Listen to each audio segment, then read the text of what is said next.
production de gratin dauphinois pour mes collègues. Donc, je vous avais parlé que je faisais. Donc, pommes de terre, entre 6 et 8, dépendamment de la grosseur. Deux beaux oignons rouges, ail du Québec ou ail normal, à peu près cette quantité. Noix de muscade, crème, sel, poivre. Donc, sel d'Himalaya, poivre en grains, 7 grains. Et puis, le fromage emmental et le parmesan n'est pas encore arrivé. On va avoir besoin d'eau, la bouilloire, bien entendu. Le robocoupe pour faire nos belles tranches. Et un plat pour enfourner. On va faire en 2 cuissons. On va faire porter à ébullition pendant 8 minutes sur le four, la cuisinière. Et ensuite, on enfourne à 350 pour faire un beau gratin. Vous allez voir. OK, gang. Bon, l'eau est bouillie. Qu'est-ce que je fais ici? Là? Je m'en viens mettre de l'eau chaude. Bon, de l'eau chaude ici. Voilà. J'en regarde un petit peu. Enfin, là, je viens mettre ma crème. Voilà. Voilà. J'ai pas mis mon fromage encore, je vais le râper. Ici, j'ai mon gruyère finalement, emmental, j'en avais plus. Donc, on a pris un parmesan. Il y a à peu près 15-20$ de fromage. Fait que c'est sûr que c'est un produit de goût. Oh, on a garçon, fiston. Donc, je continue. Je mets la noix de muscade dessus. Je vais mettre sel, poivre. Et je vais faire bouillir sur le four ici avec ces super éléments. Hein. Si ça n'en a pas comme ça, tu peux prendre 2 ronds.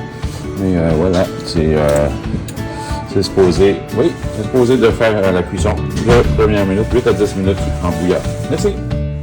Donc j'ai rajouté ici une partie de mon fromage. J'ai rajouté feuilles de laurier et thym argenté, donc frais. Donc j'ai gardé une partie de mon fromage ici, puis la plupart du parmesan est dans le fond. Donc c'est le parmesan qui va venir faire la couche de cuisson enfournée quand on va faire nos ramequins. Parce qu'on s'entend, je fais des plats individuels. Excusez-moi si je tourne. Et là, je suis rendu maintenant au processus de l'ail. Donc je vais émincer mes 2 gousses d'ail et sel, poivre. J'envoie ça par la suite sur la cuisinière. À tantôt. Donc j'ai rajouté, voilà, le sel, poivre, l'ail graissé. Donc voilà, là je commence à ébullition. Pour bien faire, je vais mettre couche pellicule aluminium pour garder notre chaleur, faire fondre notre fromage, pouvoir laisser reposer après, pouvoir couper avec nos emporte-pièces les portions ramequins. À tantôt! Donc j'ai baissé mon four un peu, ma cuisinière, parce que ça bouille à gros feu. On va regarder ce que ça donne ici. Oh! Là, ça commence à être parfait. On n'a pas besoin d'aller plus loin que ça.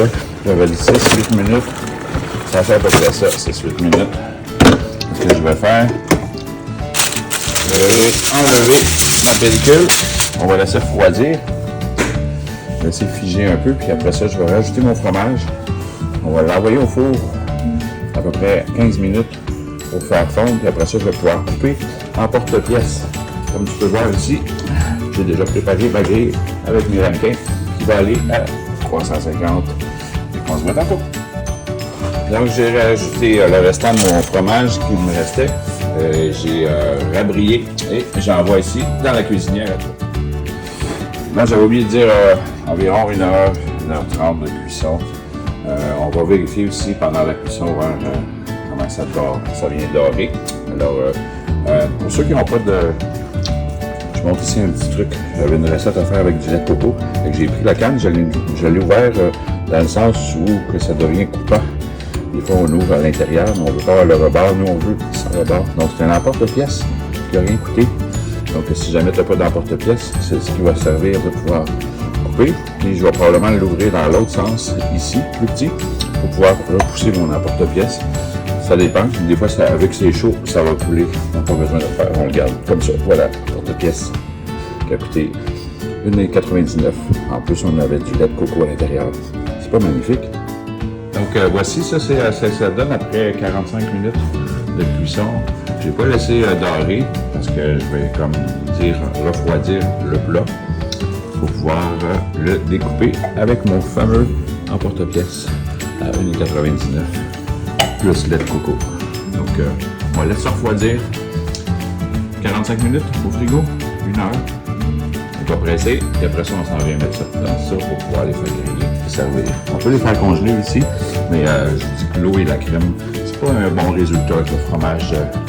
Ça va défaire trop, ça va devenir très pâteux. On veut une pomme de terre qui reste quand même tendre. Bientôt! Salut! Écoute, je suis rendu dehors. Peut-être du classique jazz. On n'aime pas le classique jazz. Elle me pitcher dehors pour écouter son country et faire sa soupe d'ail en paix. Voilà. Hey, je vous donne un petit truc ici pour refroidir le plus vite possible un plat. Mettez une grille en dessous. Parce que la chaleur reste toujours en dessous. Le monde ne pense pas à ça des fois, mais c'est important de mettre une grille. C'est l'air froid à passer. Voilà. Donc, je suis prêt à fourner, à couper mes écailles ici. Flic, cuillère, spatule ou cuillère de mariage de gâteau. Ça marche pareil. Il faut juste passer en dessous. Flic, je coupe, je viens déposer là-dedans. Je vous montre le résultat tantôt. En passant les balles, c'est mon bicycle qui est en bande encore. Il est beau, hein? Ouh! C'est pécho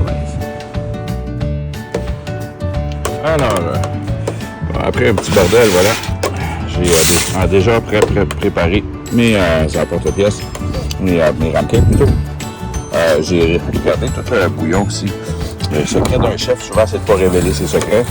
Mais vu que je fais ça sans prétention, puis par amour, puis pour le partage, je garde tout mon bouillon aussi, puis je viens verser un petit peu. Voilà, comme ça. Après ça, je viens mettre le fromage parmesan et je remets ça au four quand c'est le temps du repas. 15-20 minutes avant notre repas. Puis ça va pouvoir être servi directement dans le ramequin ou on fait renverser, comme vous voulez. Hey, bon appétit!